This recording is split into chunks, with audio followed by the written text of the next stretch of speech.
আপনাকে বলতে চাই, আপনাদের বলতে চাই, আমি একজন পুরুষ মানুষ হিসাবে আমি লজ্জিত।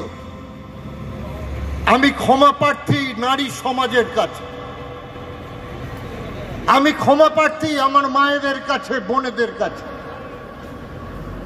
আমার বাড়িতে আমার মা আছেন, তিনি আমায় জন্ম দিয়েছেন। আমার স্ত্রী আছেন, তিনি পরবর্তী প্রজন্মকে তৈরি করছেন। আমার বোন আছেন, তিনিও আর এক সংসারের হাল ধরেছেন। আমাদের সংসারের মেয়েরা আছেন, যারা আগামী দিনের ভবিষ্যৎ সংসারগুলি তৈরি করবেন। আমার বাড়িতে মা আছেন, তিনি মহিলা। আমার বাড়িতে স্ত্রী আছেন, তিনি মহিলা। আমার বাড়িতে বোন আছেন, তিনি মহিলা। আমার বাড়িতে মেয়ে কন্যা আছেন, তিনিও মহিলা। তথাপি আমি পুরুষ মানুষ যখন বাড়ির বাইরে যাচ্ছি, অন্য বাড়ির মেয়েদের দেখে কেন আমার রক্ত আগুন হচ্ছে, কেন আমার বাসনা জাগ্রত হচ্ছে, কেন আমি হিংস্র হচ্ছি, এটা নিয়ে সচেতনতামূলক আলোচনার দরকার, পর্যালোচনার দরকার।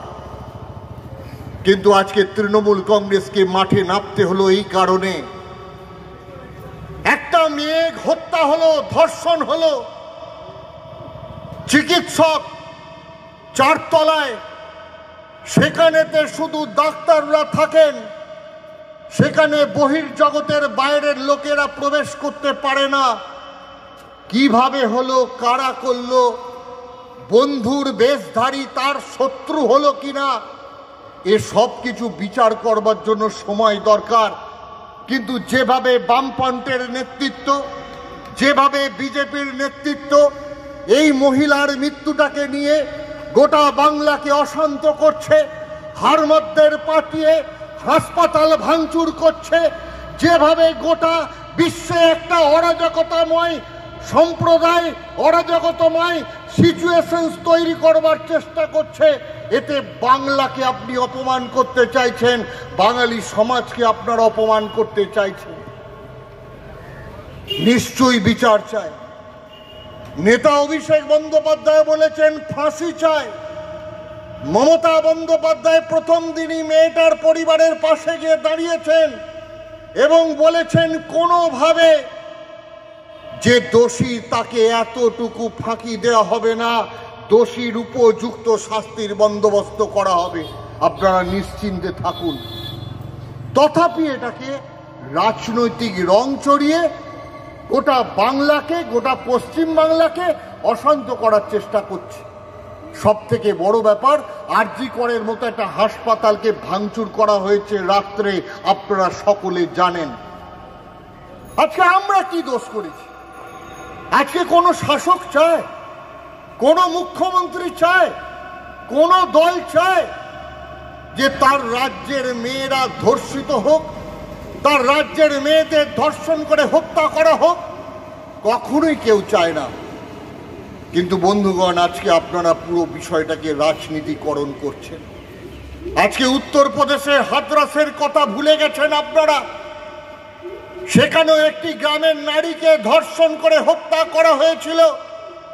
বিজেপির গভর্নমেন্ট উত্তরপ্রদেশে সেই স্থানে সাংবাদিকদের যেতে দেওয়া হয়নি, বিরোধী দলের কোনো নেতাকে যেতে দেওয়া হয়নি, মানবাধিকার কমিশনকে যেতে দেওয়া হয়নি। কিন্তু আমাদের মাননীয় মুখ্যমন্ত্রী মমতা বন্দ্যোপাধ্যায় আরজি করে সমস্ত মানুষ যেতে পেরেছে, সাংবাদিকরা যেতে পেরেছে, এবং যখন আদালতে সিবিআই তদন্তের কথা উঠেছে, সঙ্গে সঙ্গে আমাদের সরকার স্বাগত জানিয়েছে। আপত্তি নেই আমাদের।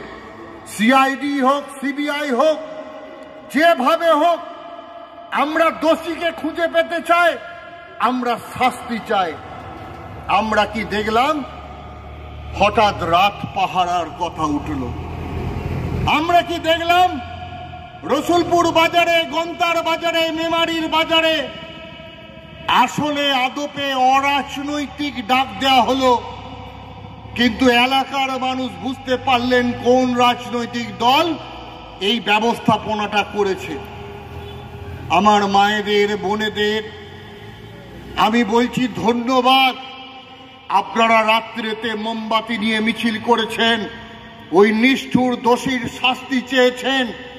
ধন্যবাদ আপনাদের যে আপনারা বাড়ির বাইরে বেরিয়ে, রাস্তায় বেরিয়ে যে ধর্ষণ করেছে, যে খুন করেছে তার শাস্তি চেয়েছেন। কিন্তু আমি তো এই প্রশ্ন আজকে করতে চাই, যখন তাপসী মালিককে বামপন নেতা সুহৃদ দত্ত ধর্ষণ করে পুড়িয়ে মারল, সেদিন রসুলপুর বাজারে আপনারা মোমবাতি মিছিল করেননি কেন? আমি তো প্রশ্ন করতে চাই, যখন ধানতলাতে দুটো বরযাত্রী বোঝাই বাসকে নামিয়ে আপনাদের কমরেডরা প্রায় 40 জন মহিলাকে 2 ঘন্টা ধরে ধর্ষণ করেছিল, ওই 2003 সালে কমরেড তোমরা রসুলপুর বাজারে মিছিল করনি কেন? আমি তো প্রশ্ন করতে চাই, আমার নেহার বানুরপুর যখন অত্যাচার হয়েছিল এই বামপন নেতারা কোথায় ছিল? আমি তো প্রশ্ন করতে চাই, মানসী মুখোপাধ্যায়ের তদন্ত শেষ করা হলো না কেন? বামপন সরকারের নেতৃত্ব, বুদ্ধদেব বাবু স্বরাষ্ট্রমন্ত্রী, জ্যোতি বাবু মুখ্যমন্ত্রী, মমতা বন্দ্যোপাধ্যায়কে চুলের মুঠি ধরে রাইটার্স বিল্ডিং থেকে হেজড়ে হেজড়ে রাজপথে বার করে দিয়েছিলে, তখন তোমরা মোমবাতি মিছিল করনি কেন? আজকে গোটা বাংলায় তোমরা একটা আসনে জিততে পারো না, গোটা ভারতবর্ষে তোমাদের একটা এমপি আনতে পারো না, তোমাদের